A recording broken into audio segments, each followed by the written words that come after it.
함께 하신 하나님 말씀 에베소서 2장 1절로 3절까지 말씀입니다. 에베소서 2장 1절로 3절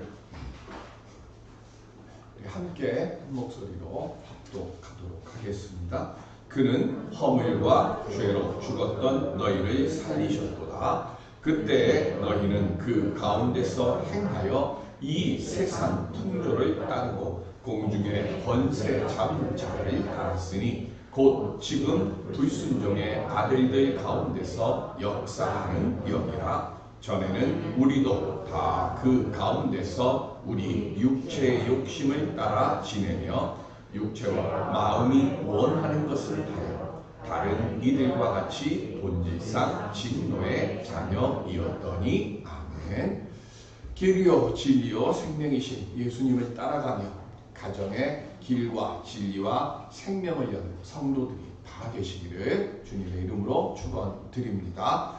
우리는 모두 과거, 현재, 미래라고 하는 시간의 연속선 위에서 살아갑니다.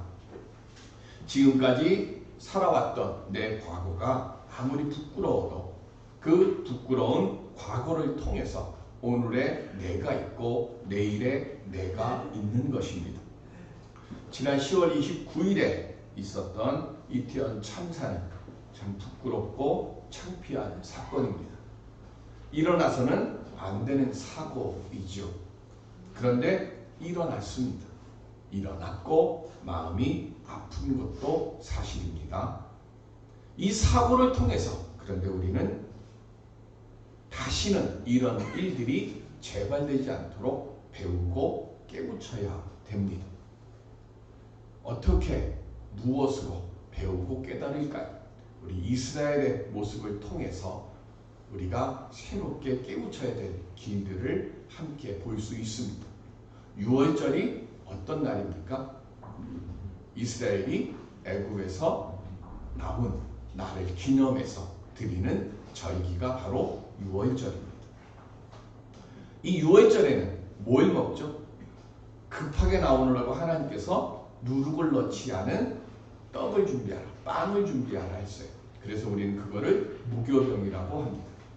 이스라엘은 지금 6월절 이 일주일 동안의 기간 동안에 제일 첫 번째로 무교병을 먹습니다. 그리고는 접시를 6개를 준비를 해요. 그래서 그 6개의 접시 중에 첫 번째 접시에는 쓴맛 나는 풀을 담습니다. 그리고 두 번째는 채소를 담는데 물냉이, 오이, 양배추, 파슬리, 감자 같은 것들을 담습니다. 세 번째 접시에는 사과와 호두를 담습니다. 그리고 네 번째는 계피를 잘게 썰어서 접시에 담습니다. 그리고 다섯 번째는 포도주를 바른 양의 정강이 살이나 아니면 닭 같은 조류들의 목살을 접시에 담습니다. 그리고 마지막 여섯 번째는 완숙한 계란을 담습니다.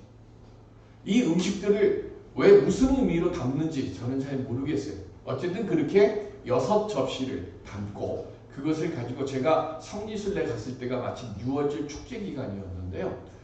호텔 식당에서 먹는 저희가 식사를 하는데 저쪽 큰 홀에 한 100여 명의 유대인들이 들어와서 거기에서 이렇게 접시를 담고 6월절 식사하면서 노래를 부르면서 그렇게 절기를 지키는 것을 봤습니다. 지금까지 그들은 6월절의 행사를, 절기를 이렇게 지켜요. 음식들을 먹으면서 애굽에서 수치스러웠던 그런 노예의 삶을 살았던 조상들의 그런 부끄러운 역사를 경험하고요. 그리고 이런 부끄러운 것들을 우리는 다시는 반복하지 말자 그러면서 내일의 역사를 준비한다고 합니다. 그래서 지금도 해마다 6월절이 되면 모든 유대인들은 다 모여서 이렇게 6월절의 의미를 되새긴다고 합니다. 실패한 과거, 부끄러운 과거를 되새기면서 같은 실수, 같은 실패를 하지 않으려고 우리가 어떻게 할까 하며 그 이야기를 통해서 지혜를 얻는다고 합니다. 우리도 마찬가지로 이태원 참사를 되새기면서 모두 다시는 이와 같은 일들이 반복되지 않도록 우리도 해야 됩니다. 공직자나 일반 백성들이나 질서를 지키고 공권력을 바르게 세워서 더 새로운 변화의 디딤돌로 우리는 이 사고를, 이 참사를 되새겨야 될 줄로 믿습니다. 우리가 그렇게 나아갈 때 그때 우리 삶의 모든 분야에서도 새로운 도약의 기회가 우리에게 열려질 줄로 믿습니다. 그러면 우리 성도들은 무엇을 되새기면서 살아야 할까요? 오늘 본문의 말씀은 구원받기 전에 우리 인간들이 어떤 상태에 있었는가에 대해서 말하고 있습니다. 우리 본질의 모습이 어떠했는가, 그것을 지금 1절의 말씀에 세 가지를 말씀을 합니다. 예수 그리스도를 만나기 전에 이 세상에 있는 모든 인류는 허물과 죄로 죽었다. 세 단어가 나오죠. 허물, 죄, 죽었다. 여기서 허물은 파라푸토마라고 하는 말인데, 이 말은 파라와 피토라고 하는 두 단어가 합성돼서 만들어진 말입니다. 파라라고 하는 말은 곁에 함께라는 뜻이고요. 피토는 떨어지다, 넘어지다, 엎드러지다는 거예요. 즉 이거를 한마디로 딱 한 단어로 놓으면 곁에서 떨어지다는 거예요. 무엇 곁에서 떨어질까요? 하나님 곁에서 떨어지고, 의로움 곁에서 떨어지고, 믿음의 곁에서 떨어지면 그게 허물이 되는 거예요. 그럼 죄는 뭘까요? 죄는 여러 번 말씀드렸죠. 하마르티아인데 이 말의 뜻은 표적에서, 관역에서 빗나가다, 관역을 맞추지 못하다. 관역에서 빗나가는 게 왜 죄가 될까요? 이 관역이 뭐예요? 하나님의 뜻이에요. 그런데 이 하나님의 뜻에서 어긋나는 모습을 가지니까 그것이 죄가 되는 겁니다. 하나님은 우리에게 생명을 주시려고 우리를 부르시는데 우리는 그 부르심을 외면하고 자꾸 죽음을 생각을 하고 죽음을 향해서 가요. 하나님은 우리에게 복을 주시려고 이리 오라고 부르시는데 우리는 자꾸 그 뜻을, 그 길을 멀리하고 불행의 길로만 가요. 이게 그래서 죄입니다. 고의성이 있든 없든, 또 생각만 하고 있든, 아니 생각을 하는 걸 실제로 몸으로 옮기든, 그 모든 것들은 그 일들을 통해서 하나님과 영적인 관계가 단절되어지는 거예요. 그래서 우리는 이 죄와 허물로 말미암아서 하나님과 떨어져 나가는, 그래서 그 상태를 뭐라 그래요? 죽었다 그러는 거예요. 하나님과 인간이 영적인 교류가 끊어져 버립니다. 우리는 죽은 자와 마찬가지가 되는 겁니다. 그래서 죽은 우리들은 어떤 모습을 해야 됩니까? 가지고 있을까요? 해야 할 일을 하지 않고 하지 않아야 할 일을 하는 것을 말합니다. 사람 때문에요, 넘어지잖아요. 돈 때문에 쓰러지고, 그리고 내 욕심 때문에 추락하는 것이 허물과 죄로 하나님과 영적으로 단절된 우리들의 모습이에요. 살다 보면 사람 때문에 시험 당할 수 있습니다. 그리고 살다 보면 그 시험하는 사람 때문에 마음속으로 얼마든지 미워할 수도 있고, 심지어는 머릿속으로는 수도 없이 죽일 수도 있어요. 행하진 않았으니까. 그리고 고의성 없이 다른 사람에게 죄를 범할 수도 있습니다. 이런 생각들이 점점 나를 사람들이나 멀어지게 만들어요. 하나님하고 자꾸 멀어지게 만들어요. 그래서 결국엔 하나님과 단절되어 버리고 사람과 단절되어 버립니다. 그래서 우리는 죽은 거예요. 이렇게 하나님과 단절되어 버린 사람들은 어떻게 됩니까? 오늘 본문 2절에 보면 세상 풍조를 따른다 그랬어요. 세상 풍조가 뭘까요? 세상은 하나님을 대적한 죄악으로 불신앙의 무리들이 모여있는 곳을 세상이라고 합니다. 그래서 예수님께서 요한복음 17장 14절에 이렇게 말씀하십니다. 시작. 내가 아버지의 말씀을 그들에게 주었사오매 세상이 그들을 미워하였사오니 이는 내가 세상에 속하지 아니함 같이 그들도 세상에 속하지 아니함으로 인함이니이다. 아멘. 예수님의 세상하고요, 믿지 않는 사람들의, 대적자들의 세상이 달라요. 똑같은 세상인데 예수님이 말씀하시는 세상, 예수를 믿고 따르는 사람들이 사는 세상과 예수를 믿지 않는 사람들의 세상이 다른 거예요. 그런데 하나님 백성들은, 예수를 믿는 우리들은 지금 이 세상을 지금 살아가고 있어요. 이 세상을 살아가면서 예수님과 대적된 세상 속에서 예수님을 따르는 우리들이 살고 있는 지금 이 세상에서 이 다른 세상을 우리는 어떻게 살아야 하는가 하는 거예요. 그걸 지금 바울은 말씀하는 거예요. 그러다 보니까 우리는 계속 시험에 빠지고 유혹에 빠지고 고난에 빠지게 되는 겁니다. 왜 그럴까요? 세상은 세상 풍조를 따르고 그 다음 뭐라 그랬어요? 공중의 권세 잡은 자를 따랐다 그랬어요. 공중 권세가 뭐죠? 우리가 성경에 있는 이것을 할 때요, 우리 꼭 알아야 될 게 있습니다. 그게 뭐냐면 유대인들의 우주관입니다. 제가 여러 번 말씀을 드리는데 1층이 있어요. 1층은 뭐예요? 땅입니다. 우리가 지금 사람들이 살고 있는 이 땅이 1층이에요. 이걸 1층 천이라고 합니다. 2층 천이 있습니다. 그건 공중이에요. 공중은 누가 다스리죠? 마귀가 다스려요. 그리고 3층 천이 있습니다. 이 3층 천, 사도 바울이 고린도 후서에서 어디를 갔다 왔다 그래요? 환상 중에 3층 천을 갔다 왔다 그러잖아요. 그 3층 천이 유대인들이 가지고 있는 세계관에는 하나님 나라예요. 하나님이 통치하는 나라. 그래서 공중권세를 잡은 자라고 하면 지금 어디를 뜻하는 거예요? 2층 천을 얘기해요. 즉 누가 다스리는 세계예요? 마귀가 다스리는 세계예요. 그러면 사도 바울 당시에 공중권세를 잡은 자들은 누구죠? 로마죠. 그 당시 세계 최강국이 로마입니다. 그러니까 로마 제국이에요. 그런데 이 로마 제국들은 뭘 섬기죠?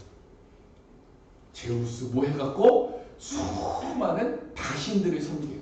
그리고 바울 당시에는 가장 극심하게 섬겼던 것이 있어요. 그게 뭐예요? 황제를 숭배하는 사상이 있었습니다.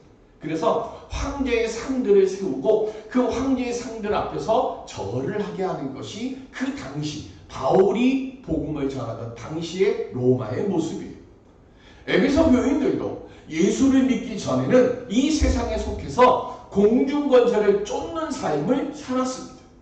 그리고 이 공중권세는 누가 다스린다고 그랬어요? 마귀가 다스린다고 그랬어요. 그러면 이 마귀의 특성을 우리가 알아야 되잖아요. 마귀의 특성은 뭡니까? 예수님이 이렇게 말씀하십니다. 요한복음 8장 44절 시작. 너희는 너희 아비 마귀에게서 났으니 너희 아비의 욕심대로 너희도 행하고자 하느니라. 그는 처음부터 살인한 자요 진리가 그 속에 없으므로 진리에 서지 못하고 거짓을 말할 때마다 제 것으로 말하나니 이는 그가 거짓말쟁이요 거짓의 아비가 되었습니다. 아멘. 예수님이요 마귀는 딱 세 가지를 말씀하세요. 첫 번째 뭐예요? 살인하는 자라 그랬어요. 두 번째는 진리가 없는 자라 그랬어요. 세 번째는요 거짓말하는 자라 그랬어요. 그래서 이 세상은 공중권세를 마귀가 잡고 있으니까 이 세상에 살고 있는, 그래서 예수님과 다른 세상을 살고 있는 이 세상에 있는 사람들은 뭘 해요? 진리가 없고 거짓말을 하는 거예요. 그래서 공중권세를 쫓으니까 마귀의 자식들이 되고, 그래서 돈으로든 힘으로든 사람을 괴롭히고 죽게 하고 거짓말로 세상을 시끄럽게 하고 오만해져서 사람을 점점 죽게 만들어가는 것이, 그게 공중권세 잡은 자들이 다스리는 세상의 모습이에요. 그리고 이들은 세상 힘이 곧 정이고 세상 힘이 곧 평화라고 외칩니다. 이거를 팍스 로마라고 해요. 권력이 힘이다. 권력이 정의다. 권력이 평화다. 요즘은 팍스 아메리카노로 그러잖아요. 미국이 세계를 이렇게 힘으로 다스린다. 이게 공중권세 자본자들의 특징이란 말이에요. 그래서 우리는요, 본질상 이런 풍조를 쫓는 세상에서 살아가고 있어요. 그렇기 때문에 우리에게 있어서 가장 중요한 것이 뭐예요? 분별의 영을 가지고 사는 겁니다. 하나님 무엇이 옳은 것인지 무엇이 그른 것인지 그것을 분별할 수 있는 영을 저에게 주시옵소서. 우린 그렇게 기도해야 되는 거예요.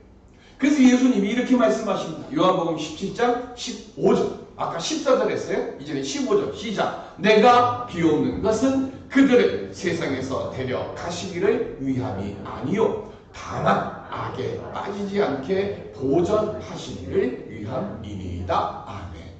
예수님과 이 세상이 다른 세상이라고 그랬어요. 그러면 우리들의 세상과 지금 믿지 않는 사람들의 세상이 같아요, 달라요? 다른 거예요. 다르니까 어떻게 해요? 우리는 다른 이 세상에서 살인하는 자고 진리가 없고 거짓말을 하는 자, 이 세상 속에서 살아가니까 가장 좋은 건 우리가 하나님 나라로 쑥 가면 되는데 예수님 말씀하시는 건 뭐예요? 그렇게 할 수가 없잖아요. 그렇게 할 수 없으니까 하나님께 지금 예수님이 기도하시는데 뭐 하라고요? 다만 악에 빠지지 않도록. 공중권세 잡은 자들의 그 힘에 좌지우지되지 않도록 하나님 우리를 지켜주세요. 우리에게 분별의 영을 주시고 우리에게 믿음의 능력을 주시고 믿음의 확신을 주셔서 흔들리지 않고 내 자신을 믿음 안에서 지켜갈 수 있게 해주세요. 이게 예수님이 드리는 마지막 기도예요.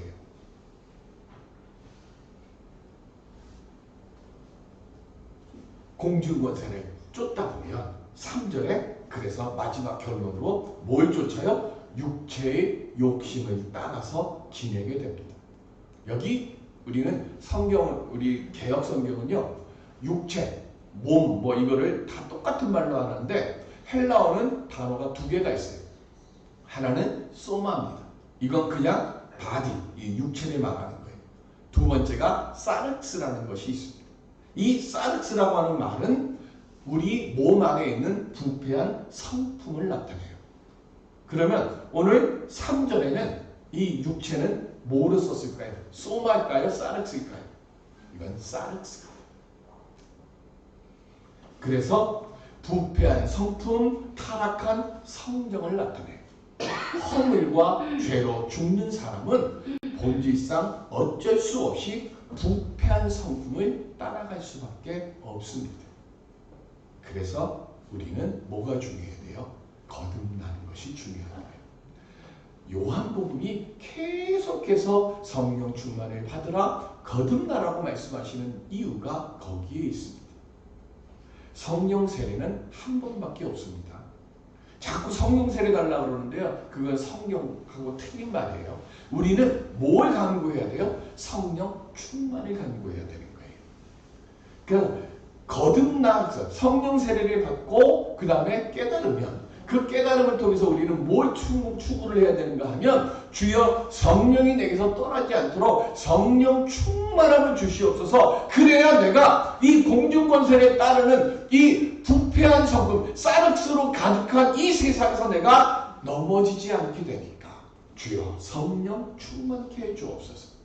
우리는 본질상 시험에 빠지고 주님을 따를 수밖에 없는 환경이 넘치는 세상에서 살고 있으니까 여기서 나를 지킬 수 있는 것은 오로지 하나밖에 없어요. 성령 충만함을 지켜야 돼요. 그런데 어떻게 그 성령 충만함을 우리가 지킬 수 있을까 하는 거죠.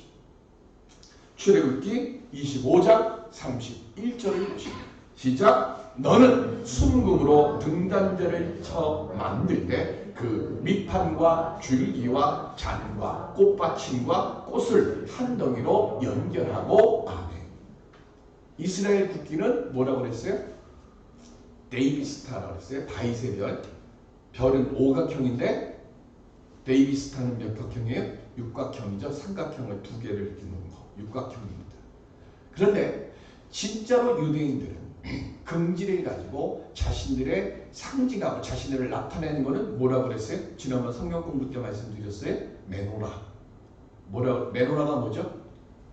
지금 여기 나오는 거. 출애굽기 25장 31절 이거. 등잔대. 이 등잔대하고 이 등잔대에 필요한 등 7개하고 이 등잔대를 장식하는 모든 재료를 만드는 것이 순금이에요. 그런데 이 순금이 얼마가 들어가는가 하면 한 달란트가 들어갑니다. 한 달란트는 34kg이에요. 금으로 34kg이 한 달란트거든요. 그러면 34kg은 얼마나 될까요? 엄청 클 거예요. 근데 그 엄청 큰 34kg의 금을 가지고 이 메노라를 만들려고 합니다. 근데 어떻게 만들려고 했어요? 녹여서? 뭐를 어떻게 만들려고 그래? 어디 갔어? 너무 빨리 갔다. 네. 됐어. 어떻게 만들려고 했어요? 등잔대를 어떻게 해요? 등잔대를 어떻게 하라고요? 쳐서요. 때려서.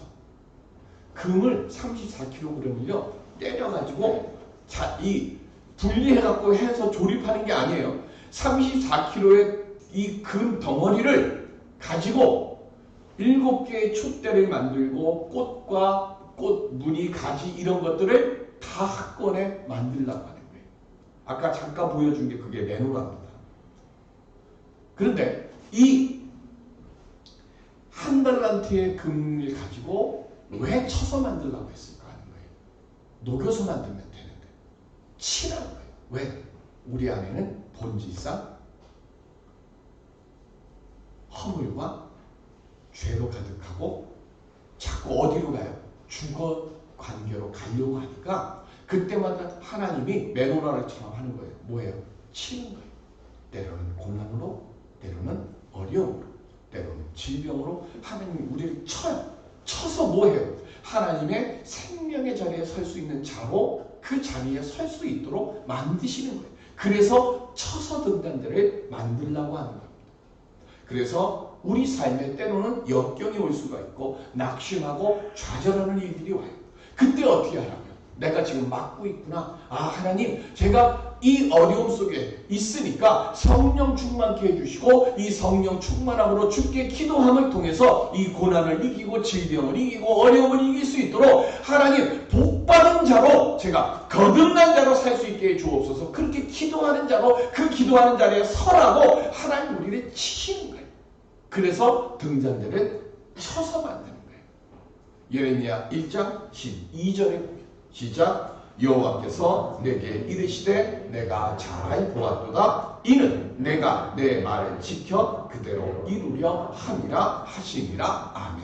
11절에 뭐가 나오는가 하면요. 하나님께서 예레미야에게 물으세요. 뭐가 보이냐? 그러니까 우리나라 개혁성경에는 살구나무 가지가 보입니다. 이래요. 근데 원어에는 뭐라고 되어 있는가 하면 살구꽃이 보입니다. 그래요. 그런데 이 살구꽃도 잘못된 거예요. 원래는 뭐냐면 아몬드꽃이에요. 그래서 아몬드꽃이 보입니다 라고 얘기를 해요. 그런데 제가 왜 이 말씀을 드리냐? 아몬드꽃이 히브리어로 쏴카드예요. 소에다가 앞자에서 쏴카드. 발음이 요즘이라서 쏴카드인데 이 쏴카드의 뜻이 뭐냐면 경계하다, 잠자지 않다. 그래서 예레미야에게 하나님 물으세요. 뭐가 보이냐? 그랬더니 하나님이 경계하시고 주무시지 아니하시고 우리를 살피시는 것이 보입니다. 11절의 뜻이.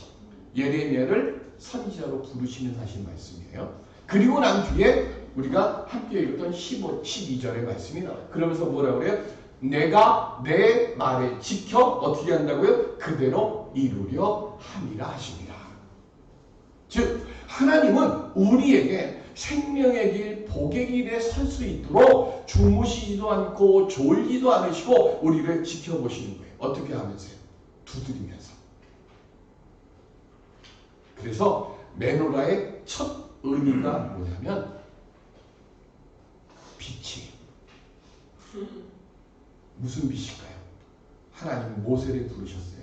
80노인의 모세를 부르시는데 모세처럼 훅 하고 날아갈 가시 떨기나무, 요만한 떨기나무에 불이 붙었습니다.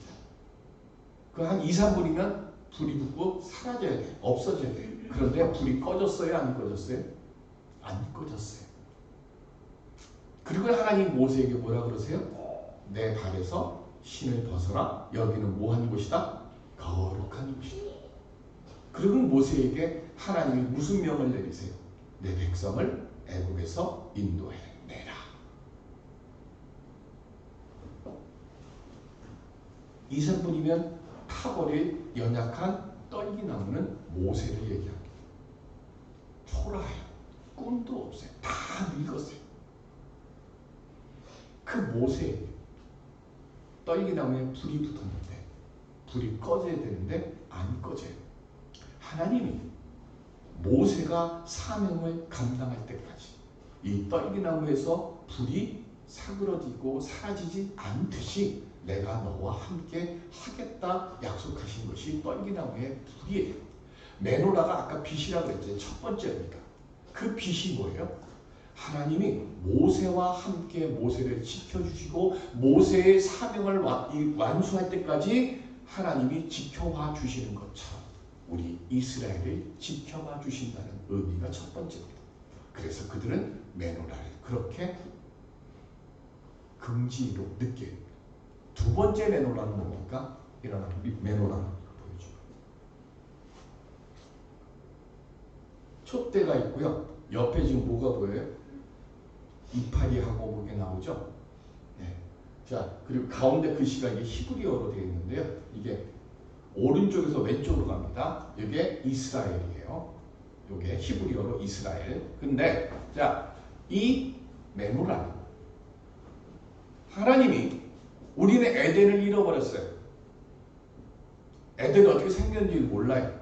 그래서 모세에게 에덴을 보여주셨어요. 그리고 그 보여주신 에덴을 만들라고 하셨어요. 그게 뭐예요? 그게 성막이에요.